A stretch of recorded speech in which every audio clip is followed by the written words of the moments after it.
Today, are going up to Massachusetts, where last year during their elections had a ballot initiative that would give undocumented folks access to driver's license, which ended up passing question 4.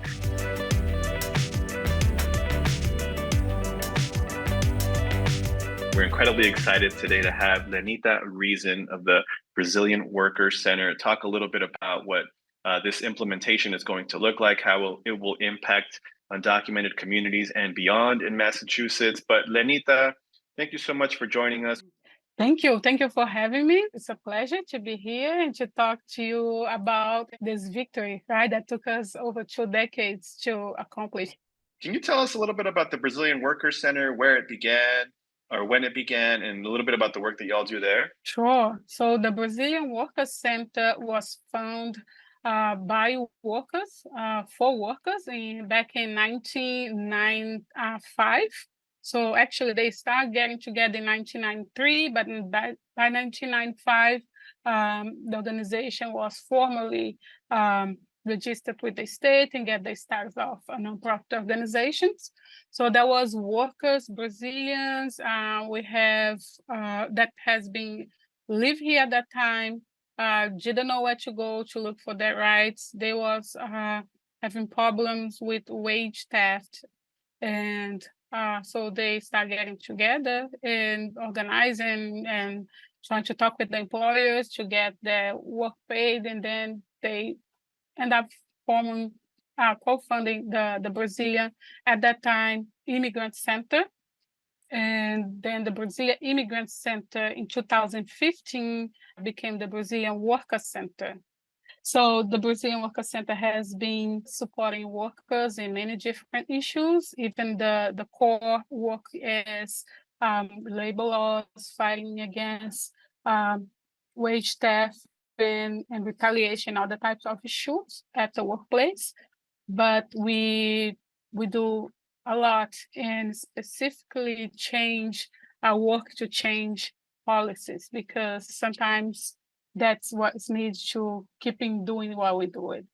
I enjoyed the Brazilian Workers Center in 2010, and it was because I had been fired from my job for being, I was pregnant when the family, I was a caregiver when the family found out that I was pregnant, so they fired me. I would have to go to so many doctor's appointments, right? And I was taking care of an elderly, so they think I was not good no more.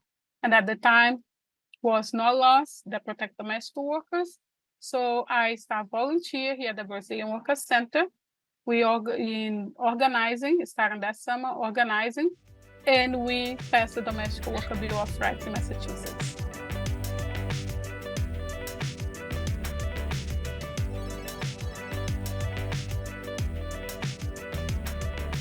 So today, domestic worker cannot be fired just for being pregnant. So that was, I know we're here to talk about different law, but that was the first law that we organized and we led it to pass in Massachusetts, along with another 4 other worker centers. Going back to the Driving Families Forward Coalition, of which you were a chair, can you talk a little bit about that campaign to try to get driver's licenses for all in Massachusetts? As you mentioned, this was something decades in the works. What made 2022 the right time to push this through and convince voters in Massachusetts to vote yes? That's the formula that everybody's asking us. Everyone wants to know, so what was different, right? So, and I think the difference was we built on the work that many others that came before us. So we didn't give up, and we was learning throughout those the 2 decades what would be the best approach, right? Because sometimes you have to find a way to work with the lawmakers, because unfortunately at the end of the day they will make the decision. They is the one that want to vote. And in our case in Massachusetts, we had to go another step forward after that. So the Working Family Mobility Act was introduced in 2019. So it took us 2 legislative years to pass. So I have been here at the Brazilian Work Center for 13 years. Many of those years, we have been fought with different coalitions to pass driver's license for all in Massachusetts. And at that time, I would be benefit as well. So I was an undocumented immigrant. I was waiting for my status. And sometimes I say, like some people say, get in a line, do the right thing. The line moved very slow, very slow. So I was in a line for 17 years. That's what the time that took for my immigration process, from the beginning to the day that I get my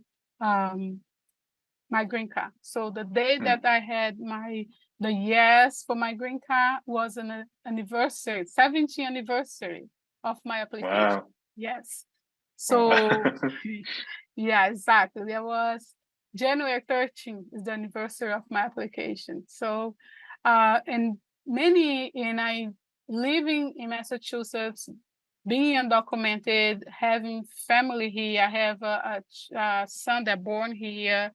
I have many friends in the community, many people that I know we have been through the same thing. So we knew like both ways, right? We knew the way that we learn dealing with the politicians, going to the state house, work with other organization that we got trainings, but we knew like seeing from our family, from our own experience and the people that is around us, uh, what they go through. And you have to share those stories, you have to humanize uh, the when you talk about legislation. So we have to make people Sure. know that's not just numbers. It's people, they have feelings, they have families, they have friends. So, and it's about everyone that is on the road at the end of the day. Because if you are documented, if you're born here, if you have your teenagers start driving, you want to make sure that someone that drives alongside has the Right. same training and the insurance and everything that your son has or daughter, right? So that's, I think, was what makes the difference. Yeah, no, that's incredible. And thank you for reminding me that this actually did pass through the legislature. And then Republicans managed to get it onto the ballot after having that victory. So you really won this twice, which is incredible enough to say. So, Yes. no, Well, congratulations to y'all. yeah, people say Yeah, twice. I like to say, no, we did 3 times. 3 times is a charm. That's what people say here because we won the legislative, but the governor vetoed us. So we had to sure. override. So I count this, I read 2. And then 6 days after, we was preparing to celebrate.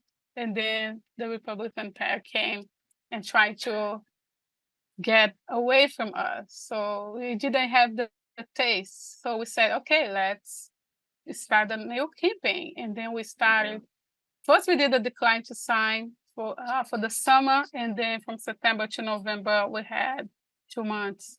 Basically, was 16 weeks to inform, right? Because what we did was inform the voters that was already a law that we have been fought for it for a long, long time. And that was the right thing, common sense for everyone that was on the roads. So, and thankfully, I think the whole coalition, everybody that said we're not going to let them take this away from us, was able to inform the voters and the voters make the right decision. So November 8th, we was able to keep our law. And so we Yeah. say nobody's gonna take it away from us after all this fight. Yeah. And now you actually get to celebrate it, which is so exciting.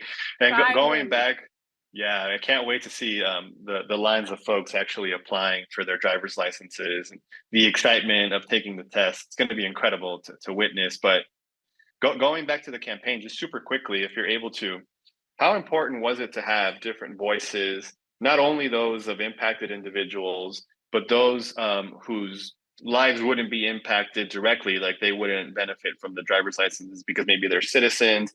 And how important is it for these campaigns to just have a diverse group of partners working towards the same goal? You mentioned law enforcement, so it's important to get those kinds of stakeholders and their voices amplified too. But how important is it for these types of campaigns to just have a diverse group of voices?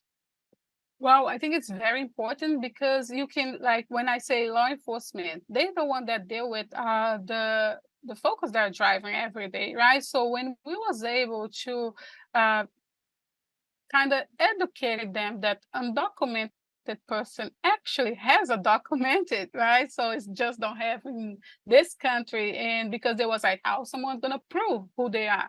People have documents, they have for their own country and they can prove. And we went through educate was like an education piece, getting the consulates to talk with them and show how the process documents for people that live outside their country of origin. And this was important because the legislators, they was able to see, okay, law enforcement is the one that's going to be dealing with those folks day in and day out, and they understand and they are supporting this. So we have community organization and unions that was like, okay, now actually the workers from units, they're part of the community and we want to make sure that they doing well in business and faith. So there was like, it's everyone asking for the same thing. So we have Sure. folks that doesn't vote, but we have our constituents that elected us to be sitting here. If they are asking us for this is what we're supposed to do, right? Because they are there because because the constituent put them there, and they that you represent and do what we ask them as a constituent to do, right? So I think that was the make the difference and was important to have every sector uh, supporting and talking about and inform other people. So that was huge to see. It was beautiful. Yeah, no, absolutely. That's incredible to get such a diverse coalition of folks all working towards the same goal. And why would you tell folks in Massachusetts and even beyond that this win will not only benefit the undocumented community, but is actually a win for the entire state? Wow. So first of all, people drives regardless because they have to, right? And so when they register that vehicle here, when they have that license, take the test and pay the road test. So this is for everyone that's doing this. I pay tax every day, and for to be driving the road, I'm paying, right? Because I have my license and my registration. So if my neighbors does the same and everybody else, so this is like a win for everyone that lives on that neighborhood. Having people that is not going to be stressed because sometimes, I think not sometimes, but most of the times, parents they go to work and they don't know if they will come back because be pulled over by the police. It's not just in some situations, not just being pulled over, pay you do the right thing. Sometimes, unfortunately, we know people that can be end up in immigration detention, and they didn't do anything. Like they just was here, maybe waiting for some kind of process or for some Mhm, release. They was not doing anything like that to harm nobody, right?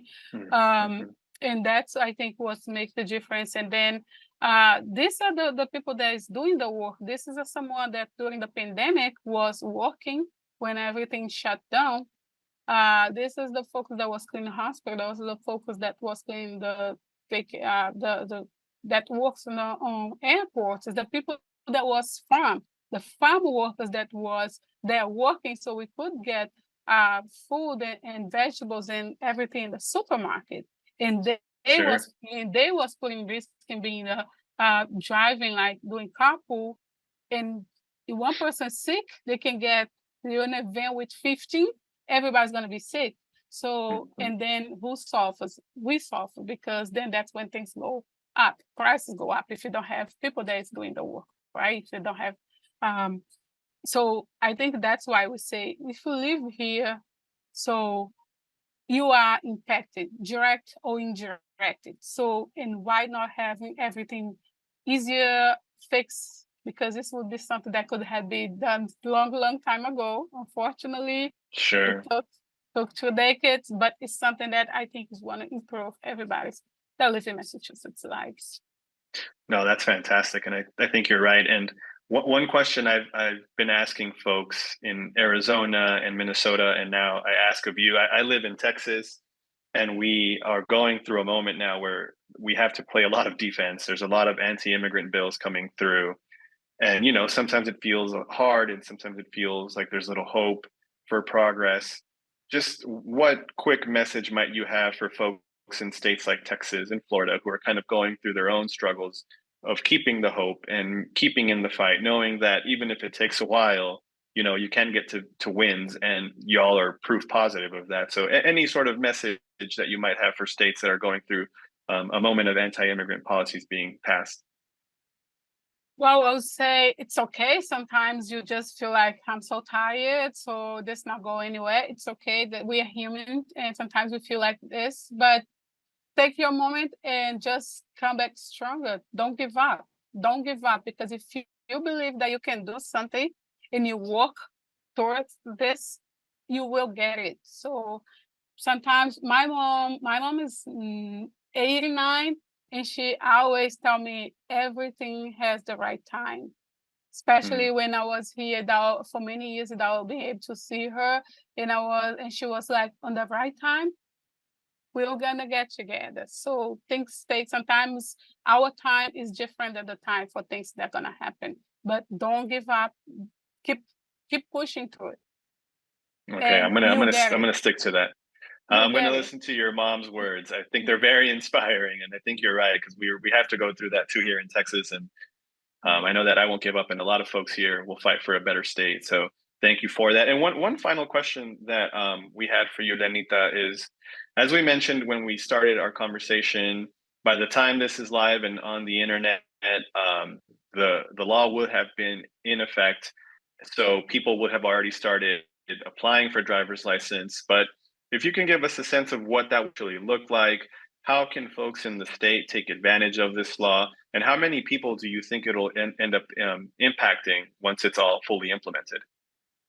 Wow. So we have been that I think as my mom said, that's the right time. So we got on the right time. We have a governor administration that has been working with us. The registry of IMD has been making sure that they has communication with community basing to address any concern that uh, our members, our community has. So they've been prepared. So getting people that is culture competent, training people, get information from consulates. And we think, of course, it's the first, I guess, weeks or months is going to be like a lots of people coming, right, to do this, and things might don't go like so well. But the state has been um, put information out there, make sure people understand and get prepared for that. And we think, I think what we heard in the last press conference from the registrar is that it's expected to 280,000 people that will apply for Wow. license, new applicants. So and the state is doing a good job, and we trying to be, as you said, this our podcast, we be podcast and radio, church everywhere, trying to inform people, give them the list of documents, what they're gonna need. They have to schedule appointment, all of this, and we walking through every question that has been answered, and we have been bring back to the community to make sure people are well informed and prepared. That's incredible. So 250,000 people are set to be impacted by this incredible work. Lenita Reason, Executive Director of the Brazilian Worker Center in Massachusetts. Any final words or any other inspiring messages that you want to get out to folks? Well, what I can say is in Massachusetts, we was able, as soon we get on ballot, so we was reaching out to uh, other states, learn to them, even before that, learn how was the process so we can use the good experiences, improve the ones that was not so good. And we hope like the whole country one day is going to be more welcome and have given those opportunity for everyone that is there. And so for the ones that doesn't have any laws yet, and they're fighting for law that will improve immigrants' families' lives, So look up for the ones that I already did and learn from those ones. And so together we will keep. We're here to stay. We're not going anywhere. And we are Yeah. part of this country, and we want to make it better for everyone that lives here. Thank you so much, Lenita, for a wonderful conversation, and good luck in the implementation. Thank you. Thank you for having me.